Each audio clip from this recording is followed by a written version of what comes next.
আপনার জীবনের জন্য যদি এই হাদিসটা যদি স্মরণ রাখতে পারেন, ইনশাআল্লাহুল আজিজ যতদিন আমি বেঁচে থাকি আমার সাথে দেখা হলে আপনি এটা অবশ্যই বলবেন যে হুজুর আমার সালাত চেঞ্জ হয়ে গেছে, আমার আগে সালাতে মন লাগতো না, আমি লড়াচড়া করতাম, এখন আর করি না, এখন আমার মন লাগে। যখনই আমার এই হাদিস মনে হয় আমি বুঝতে পারি আমি আমার রবের সামনে আছি, আমি আর এখন আর লড়াচড়া করি না, আমার সালাত সুন্দর হয়ে গেছে। যে কোনো ব্যক্তি সালাতকে সুন্দর করতে চান তাহলে তাকে এই হাদিসটা মুখস্থ রাখতে হবে।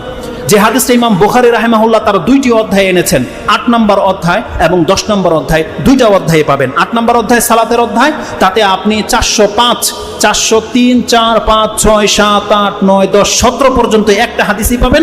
এবং আপনি সেটা 10 নম্বর অধ্যায় কিতাবুল আযানের মধ্যে পাবেন, হাদিস হচ্ছে 753। এবং ইমাম মুসলিম রাহিমাহুল্লাহ তিনিও তার কিতাবুল মসজিদ 5 নম্বর অধ্যায়ে উল্লেখ করেছেন 1110, মানে 1110 নম্বর এই হাদিসটা পাবেন।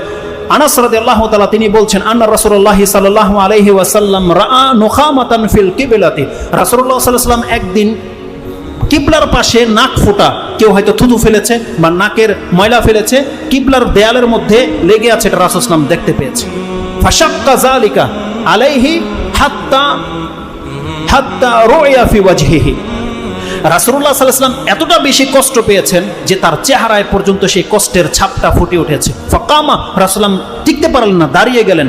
ফাহাক্কাহু বিয়াদিহি, নিজের হাতে সেই কাশফোঁটা পরিষ্কার করেছে রাসূলুল্লাহ সাল্লাল্লাহু আলাইহি ওয়াসাল্লাম। মসজিদ এমন একটা জায়গা, আপনার মতো টাইলসের মসজিদ রাসূল সাল্লাল্লাহু আলাইহি ওয়াসাল্লামের ছিল না, খেজুর পাতার ছিল, কিন্তু কিবলার সামনে মসজিদের খেজুর পাতার মধ্যে নাক ফোঁটা পড়ে আছে। মুহাম্মদুর রাসূলুল্লাহ সাল্লাল্লাহু আলাইহি ওয়াসাল্লাম তার বরকতের হাত দিয়ে নিজের হাতে সেই ময়লা পরিষ্কার করছে, কারণ সে জানে আল্লাহর সন্তুষ্টি অসন্তুষ্টি কিসে রয়েছে, সে জানে। কারণ রাসূল সাল্লাল্লাহু আলাইহি ওয়াসাল্লাম বলছেন আমার সামনে সৎ কাজগুলো এবং পাপ কাজগুলো খুলে দেওয়া হয়েছে, আমি দেখতে পেলাম সেখানে সৎ কাজের মধ্যে এটাও লেখা আছে যে মসজিদ থেকে একটা কষ্টদায়ক বস্তু ফেলে দেওয়া, এটা সৎ কাজের লিস্টের মধ্যে আল্লাহ লিখে দিয়েছে।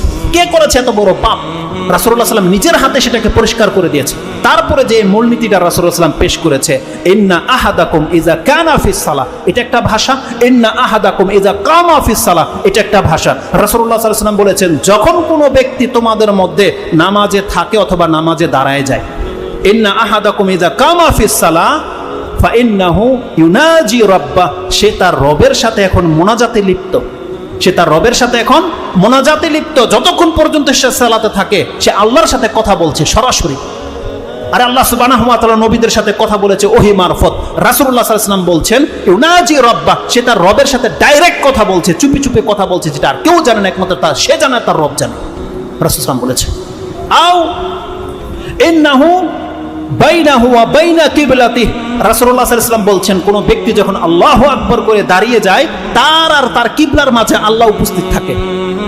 ইন্নাহু বাইনাহু ওয়া বাইনা কিবলাতিহি, আল্লাহ তার এবং তার কিবলার মাঝে উপস্থিত হয়ে যায়, আল্লাহ বলছেন। আর মুসলিমের যে বর্ণনা বা বুখারীর ওই হাদিসটাতে যেটা 753 রয়েছে, রাসূলুল্লাহ সাল্লাল্লাহু আলাইহি ওয়াসাল্লাম বলছেন ইন্না আহাদাকুম ইযা কানা ফিস সালাহ ফাকিবালা ওয়াজহিহি ফাইন্নাল্লাহা কিবালা ওয়াজহিহি ফাইন্নাল্লাহা কিবালা ওয়াজহিহি, আল্লাহ সুবহানাহু ওয়া তাআলা তার চেহারার সামনে থাকে, এটা বুঝেন।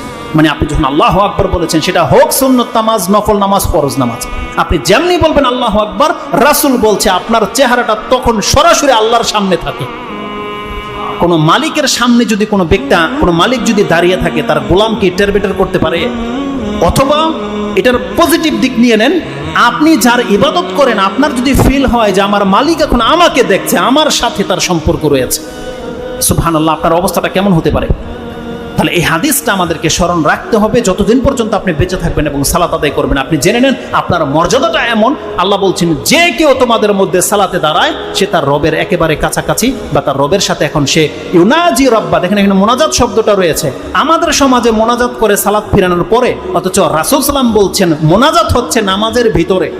যতক্ষণ পর্যন্ত আপনি নামাজে থাকেন না কেন, রুকুতে সেজদাতে আপনি যত কিছু বলার আল্লাহর কাছে তখনই বলে দেন। ওই লোক দেখানো আবার হাত তুলে সবাইকে দোয়া করতে হবে না, হুজুরকে বলতে হবে না যে আমাকে দোয়া করেন, বরং আপনি যখন সালাতে দাঁড়িয়ে যান আপনি আপনার রবকে বলেন আপনার কি প্রয়োজন রয়েছে।